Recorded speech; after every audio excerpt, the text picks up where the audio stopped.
You are listening to a Clarkesworld Magazine podcast with your host and narrator, Kate Baker. Greetings, Clarkesworld citizens. I hope this podcast finds you extraordinarily well. This is our last story for the month of July, 2021, issue 178. I hope that you have enjoyed all these stories that we brought to you in July, and we couldn't have done it without your continued support.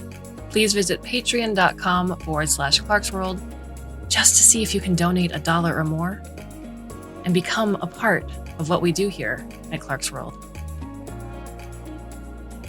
Our final story for the month of July is Last Nice Day, and it's by Rich Larson. Rich Larson, Annex, Tomorrow Factory, was born in Galmi, Niger, and has lived in Spain and Czech Republic, and is currently based in Grande Prairie, Canada. His fiction has been translated into over a dozen languages, among them Polish, French, Romanian, and Japanese, and adapted to screen for Netflix's Love, Death, and Robots. You can visit him on patreon.com/Rich Larson. And Rich is no stranger here at Clarkesworld, with a slew of stories dating back to May 2016 with Jonas and the Fox, a bunch in between, most recent stories including November 2018's Octo Heist in Progress, March 2019, Death of an Air Salesman, and October 2019, All Electric Ghosts. So, my dear listener, I have you go back and listen to all of those. But in the meantime, I hope you can sit back, relax, and let me tell you a story. It's sun showers while we're scrubbing the carrots. The sky overhead is robin's egg blue. All the gray, stormy shit is off to the east, but the rain comes down anyways. We're sitting on the edge of the old wooden porch facing the garden, and the drops lick our bare feet. That is the setting. Again, says Mom, because it sun showered yesterday too. I scrub sideways, working bristles into creases. It feels good to see the water slick the dirt away and leave the skin bright orange. I like cleaning things. I like it when it rains and all the colors punch more. That is a relatable personality trait. Weird weather, says Mom. She goes from scrubbing to cutting, pulling the clean, bright carrots out of the bucket and lopping the tops off. Still warm, though. We have to enjoy it. Might be the last nice day. I should be talking. I know I should be talking. Nobody wants to read about a silent and emotionally numb character. Yeah, I say. Carrots go from tub, dirty, to bucket, clean, to Tupperware, cut. Warm rain splatters walkway, dark blotches on stone laid last summer while I was overseas. My work involves travel. The last trip didn't go so great. That's foreshadowing. Are you doing that thing again, Ned? Mom looks uncomfortable. You know the thing I mean, when you pretend like you're a fictional character to get mental distance from shit. No, I say. Nah, I'm not. Soon the tub's got only stragglers, small and pale, hiding in the brown murk, and when those are done, Mom dumps the water, refills it, and gets started on scrubbing the beets. I know it was a bad one, she says, and I can tell she wants to ask about the therapy modules, if I finally started them. It was okay, I say. The beet juice leaches into the water bright red, and my heart goes off like a bomb, and my throat welds shut. But at least I'm reacting to things now, which makes it more interesting. Fuck.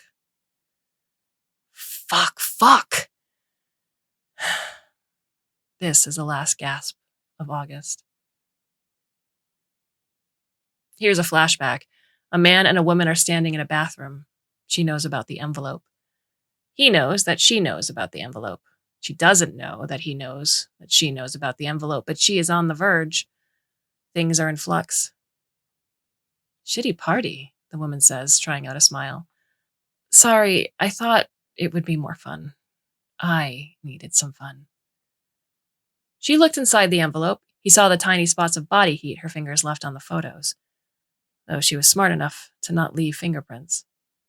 They've been playing the information game for weeks, but now his hand is forced. The risk of exposure is too high. So his sub-self emerges Creeping down the pathways micro-lesioned into his corpus callosum. He sees Spark smell the loamy fall rot on the roads outside his mom's acreage. We both need some fun, he says, but now he is only a passenger, observing. This week has been crazy, you know? I'm going to take you out tomorrow, just the two of us. We'll go dancing. He holds out his hand, wrist aligned for the featherlight salsa clasp. She smiles and puts her hand in his, completing the frame. I'm not in my shoes, she says. He gives her a clockwork spin, then another, then another. She whirls in place on the shiny bathroom tiles, her reflection a beautiful laughing blur. Ned, stop it, she says.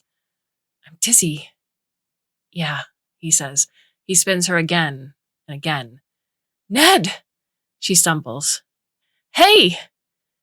He wrenches her sideways and smashes her head into the sink. Once is not enough. His sub-self knows that incapacitating someone in real life is not like incapacitating someone in a film. He can only count the contacts between porcelain and bone. On 3, the scalp splits. On 7, the skull cracks. On 12, the eyes roll back and she's gone, hurt too badly to stay conscious.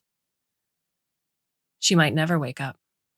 If she does, there will be extensive brain damage.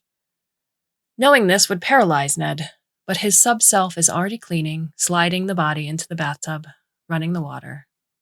Bright red blood swirls toward the drain. Our old soccer wall is still up.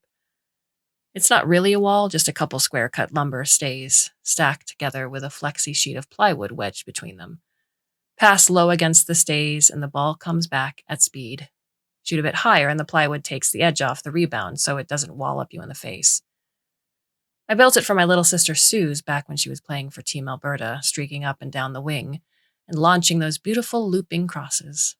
I haven't seen her since I got back. Mom says she doesn't leave her room anymore, but I hear her moving around the house in the middle of the night sometimes, cooking or showering. Suze should be more than a supporting character, but I can't get inside her head anymore, and lately I'm not sure I ever did. She will have to stay on the periphery. Since she's not using the soccer wall, I do. I find the blue and orange husk of an old Nike ball in the garage and pump it a little too full, then take it out to the wall and start hammering away left foot, right foot, sometimes popping it up for volleys against the plywood. My feet are automatic, even after years and years of not playing, and it makes me wonder again about the balance of things. How much I do without me. I'm hoping that the familiar sound of the ball hitting wood will bring Suze out of her room. How my knocking on her door couldn't. A big black dog shows up instead. His name is Trotsky.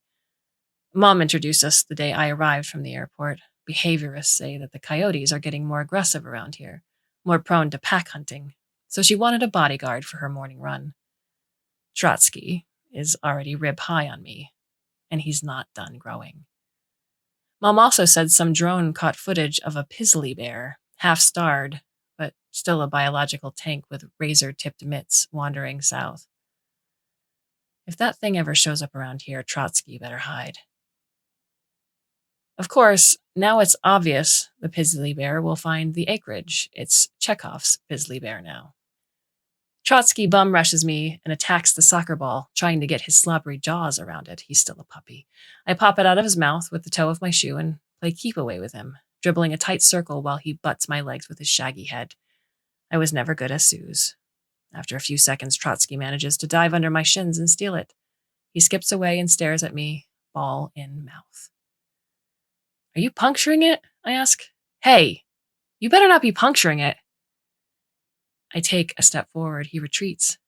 He is so happy. I'm so glad he doesn't know about the trip to Ljubljana, where a dog spotted me climbing a fence and started barking so loudly that my sub-self did the math, put one parka wrapped hand into its mouth and beat it to death with the other. Oh, you big, beautiful idiot, I say. Give me that. He refuses, so I chase him around the half-dirt, half-grass field behind the garden until I'm exhausted, and I have to flop down to breathe. Trotsky taunts me from a distance. It feels like it should feel good. The sun is still shining, limning red and gold leaves in the elm trees, which are insubstantial enough to sway back and forth in the wind. This might be the last nice day, I tell Trotsky. Those leaves will start falling soon. Trotsky doesn't care. Here's an info dump. The first thing you should know is that field operatives aren't recruited or trained the way they used to be. Lives are too documented now. Identities are too concrete. Gaits and faces and thumbprints and retinas get stamped in the fabric of cyberspace 100 times a day. Anonymity is a relic that even the best ghoster algorithms can't bring back. In the years it normally takes to be trained as an effective operative, enemy machine intelligence can dredge a dozen red flags out of movement and communication patterns. They make you before you even set foot in the field. That's why the whole thing had to be condensed. Candidates are still screened for physical fitness, of course, but the first priority is now mental malleability. They test for the neural structures that lend themselves to psychosurgery, deep learning, training by dream machine. We've come a long way since the lobotomy.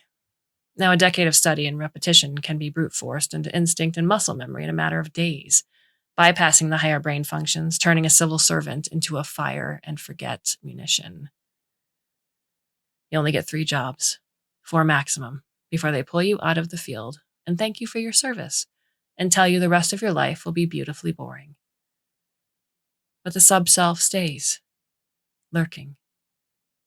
The memories stay, lurking. Mom has to go to the Capitol for a few days to attend to business she can't just be a laggy digital face for. She thinks her being gone might lure Suze out of her room, which she says would be an added bonus. The car takes her to the airport early Thursday morning and comes back empty. I have nothing to do, so I do childhood things. Trotsky comes with me for wanders in the yellow sea of canola, where he can bark at the massive bug-like harvester as it trundles along. Sometimes we go to the woods out back of the house. I find the runoff trench where Suze used to race branches against each other, back when summers weren't so dry. It's all crusted mud now. I crawl under the stairs and come out with a big plastic tub full of books. Protagonists shouldn't be bookish, it's cliché, but sometimes people just like books. I unstack a pile of paperbacks, flimsy covers with ancient CGI artwork and painfully shiny lettering, all metallic or holographic. The smell of them makes me forget about my sub-self. There's no sign of Suze until the 3rd day. I come back from a walk and see dishes in the dishwasher. I remember she used to like tortellini with canned tomato soup as the sauce. The pantry has a full flat of canned soups, but when I ask the freezer about tortellini, it says no. I go out to the garage and check the old deep freeze that used to belong to my grandparents. The top has imbibed Saskatoon stains, and the rubber seal is yellowing with age. And it doesn't keep track of its contents. It opens up with a gush of frost. I shuffle through the frozen slabs of zip-locked berries, some moose meat from the neighbor. No tortellini. There's another virus going around, so I take my mask with me to get groceries. I put it on in the car while we're gliding down the range road toward town. This stretch of blacktop, a few kilometers with no lights and no radar traps, used to be my own private adrenaline machine. I remember driving manual on it back in high school, coming home from late summer nights. Windows down, but no music. No need for it, with the wind blistering my eyes and my heart pounding and my foot lurching lower and lower on the gas. It was more personal without music, less like a movie and more like life. Now, I let the car drive, and we stay at the speed limit. The prairie sky is huge. The last sunlight of the day filters through the trees, lights up the canola fields, glints off an old train carcass rusting on the tracks. I try to enjoy it. I have to enjoy it. It'll be dusk by the time I get back from the superstore. It's dusk by the time I get back from the superstore. The sky is dark and the gravel road is shrouded in white fog. The car slows down for the railroad track, slumping over its rusty teeth. The grass is overgrown on either side, hip high. No trains run through here anymore. The car's headlights catch a reflective Adidas stripe. Someone is walking along the edge of the gravel road. They look back over their shoulder. Suze's face is a patchwork of shadows. I see gaps where her eyes ought to be. She used to remind me of a whippet, but she moves slower now, too stiff for 21. I put the window down and tell the car to stop beside her. Do you want a ride? I ask. She taps one earbud, gives a tight shrug. Do you want a ride? I repeat. I'm good. Her voice sounds like smoked glass. She stares at me for a second. You can walk if you want. I climb out and tell the car to go home. We're only 10 minutes from the house. The groceries should be all right. Suze eyes me again, then keeps walking. I fall into step beside her. Her knee is clicking. I can just barely hear it. Still warm, I say, because it feels like we're strangers. Might be the last nice day. What did you do? Suze asks. I bought groceries? I mean, what did you do? Mom knows better than to ever ask this question. I did nothing, according to current law. She wrote some of the legislation herself, but Suze never liked bullshit, even when she was a little kid. I don't know what to say to her. Or, the other you. She has an ugly rift in her voice. What did the other you do? My sub-self twitches like somebody's eyes fluttering open for a split second before they roll over. You know I can't tell you that kind of thing. I got a vested interest, she says. I'm home alone with a professional murderer. She reaches down into the ditch and plucks the head off a cattail. She grinds it up between her fingers, scatters the fragments behind us as we walk. I got into her files a while back. Not the encrypted shit, obviously, but I saw some stuff about the kill switch. The kill switch. Some people call it that. Some people call it the backseat. I always call it the sub-self, because that's what it's called in the briefing.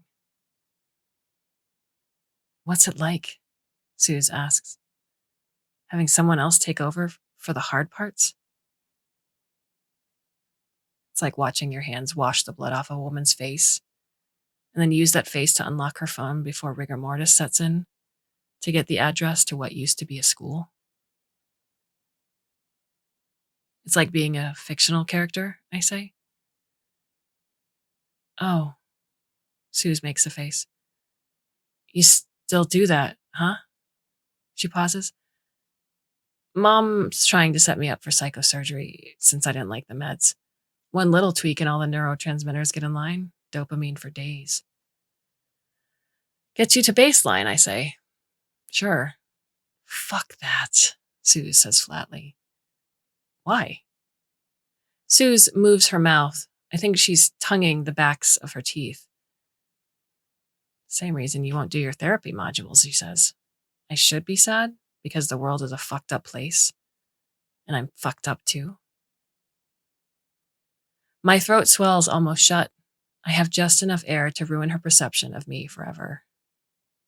I confess. I entered into a relationship with a specific person, then killed them, then used their biometric data to gain access to a specific facility. The facility housed children who had been grown into exosomatic wombs and undergone genetic modifications. Suze stops walking. This is something she wanted to know but no longer wants to know, and it's wrong of me to tell her, but I can't stop. They were grown with the kill switch in them.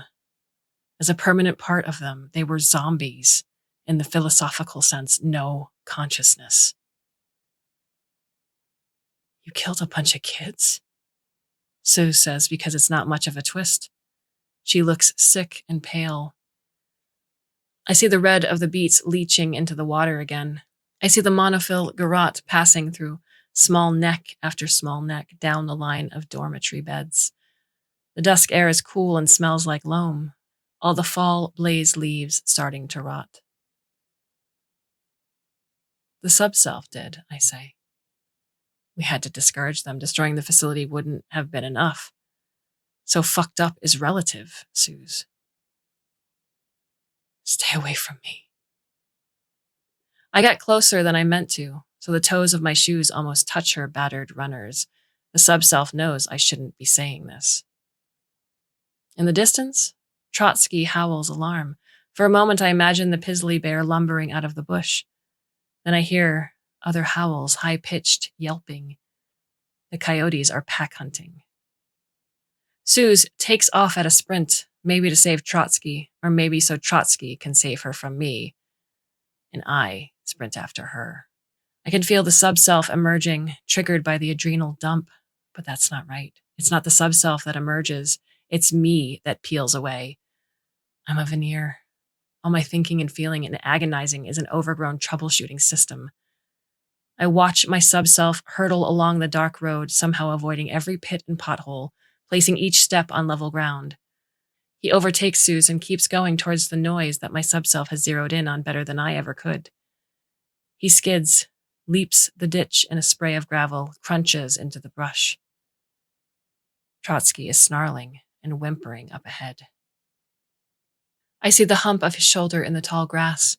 He dwarfs the coyotes, makes them seem insubstantial, small, skinny shadows darting through the field. But there are 8 of them, and they are desperation hungry. The bushes are speckled in blood. My sub-self takes off his sweater and wraps his fist and forearm in it. It's over by the time Suze catches up. 7 coyotes are slinking back into the aspen trees. One is dying with its head cracked open and its hind leg snapped. Trotsky is trying to lick a sticky red gash on his neck. I am sitting with him, unwrapping my dirt and blood-smeared sweater, evaluating what is probably a boxer's fracture underneath. Suze looks at me, and instead of looking relieved, she looks more like a stranger than ever. "Trotsky," she mumbles. "Here, boy." His ears flutter, but he stays with me. In books and movies, the dog knows who the bad people are. I want to tell Suze that. I want to tell her that the sub-self is some implanted alien that has nothing to do with me.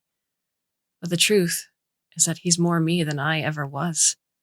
And that's why I don't deserve the therapy modules. There's tortellini. I don't think Suze hears me. And a moment later, she leaves, tramping back to the gravel road. I sit there with Trotsky rubbing gently behind his ear, little circles with my thumb, the way I think I would want if I were a dog. I find a veterinarian on my phone. "It's going to be okay," I say. "All of it." He believes me the way Suze never will now. The sky overhead is endless, star-scattered, deep purple turning to black. The air is electric with petrichor. I know the last nice day was a long time ago.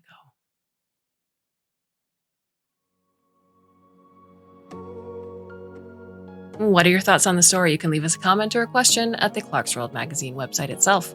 Or you can go to the About Us page where all of our contact information is listed in case you don't want to make a public comment. Additionally, Neil can be reached on Twitter at Clarkesworld. And I can be reached at Kate_Baker. So that was it. That was the last story for July. But guess what? We've got new stories coming to you in August, and I hope you can come back for those. And until then, my dear listener, I wish you a very fond and warm and hopefully very temporary farewell.